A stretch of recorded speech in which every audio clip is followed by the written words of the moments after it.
Alright, for your last tab, we're going to look at a regular polygon. There's some things we need to remember in order to do that.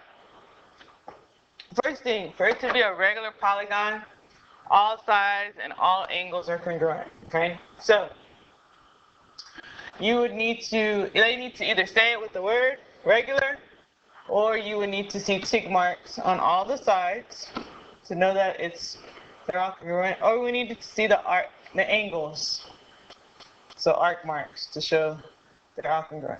So that's just a little fact. Now, I'm going to help you understand the formula, the parts in the formula when dealing with that regular polygon. So, the formula on your formula chart says A equals 1/2 AP. Or I can say AP divided by 2. Now, the parts to this formula, I might kind of move this a little bit to make some room, but your A, if we start off with the apothem, yeah, this A. A represents the apothem. Okay. Your apothem is your distance from the center of your regular polygon to a side, any side. And because it's the distance, that has to be perpendicular, okay? So, just to understand a relationship, like I'm going to move this circle and inscribe, put the polygon inside the circle. Let's see, let me move it just a little bit. There we go. Alright, so it's kind of a little off, but what you need to understand is if I inscribe or put the polygon inside the center, into the circle has a center, well, there's your center of your polygon. Your apothem is the distance from that center to a side. Because it's distance, it has to be perpendicular. So I can draw it there, I could draw it there, but it has to be perpendicular. So there is your A. That's the part that represents the A in the formula. Now, just to recap, because we just got finished dealing with circles, if I go from the center, let's say now I go and I'm going to come over here, because I think you can see that it's on, if I touch here, that point is on the circle and on the corner of the regular polygon. I probably need to make it a little bit bigger so it fits, but let me see. There we go. I'll do that, and then move it a little bit. Yeah, that's a little bit better. Okay, so what part in the circle does that green line represent? I can draw another one. So from here to there. What part in the circle does the green line represent? If you said radius, you're absolutely right.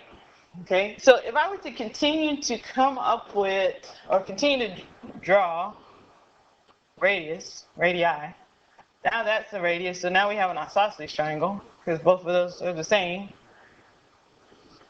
If I wanted to find the area of this regular polygon, I could find the area of a triangle, because I already know that formula. That's base times height divided by 2, and just add up all the triangles. Well, that's pretty much how we derive the formula for a regular polygon. Your A is your apothem, and what you need to remember for that, I'm going to redraw this,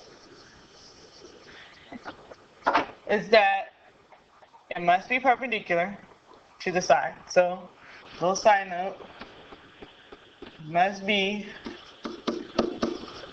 perpendicular to the side.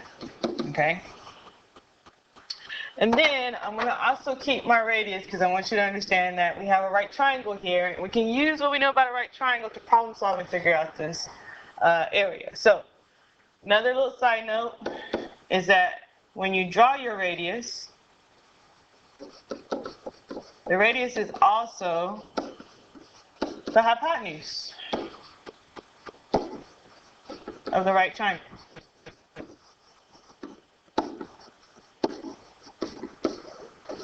Right triangle form, because you just created that, okay?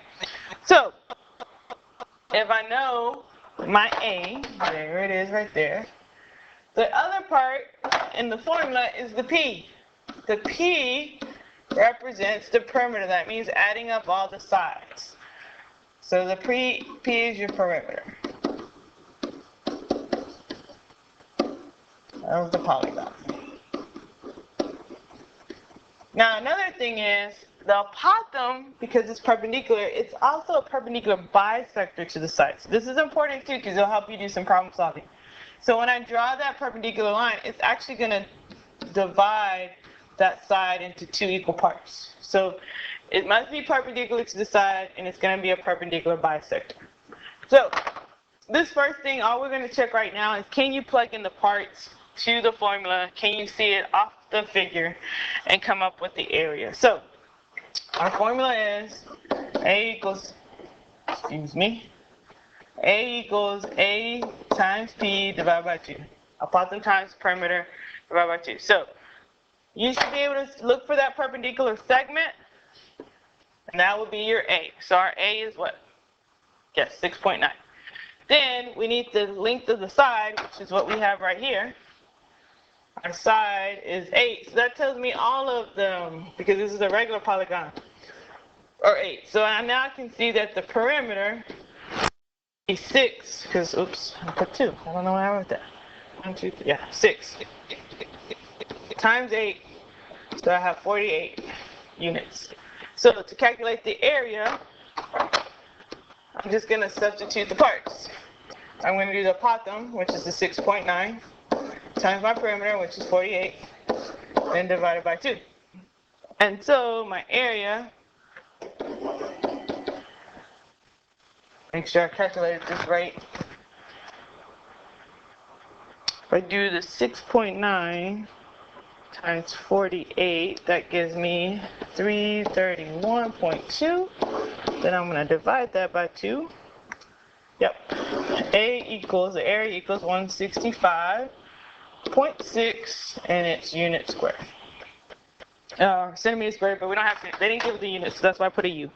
Alright, so there is your last tab. We will take care of the back. I'll do a separate video for the back. There is some information that we're going to do that you need to know about perimeter and composite figures, just dealing area, putting it all together. Thanks for taking care of this. Have a good weekend.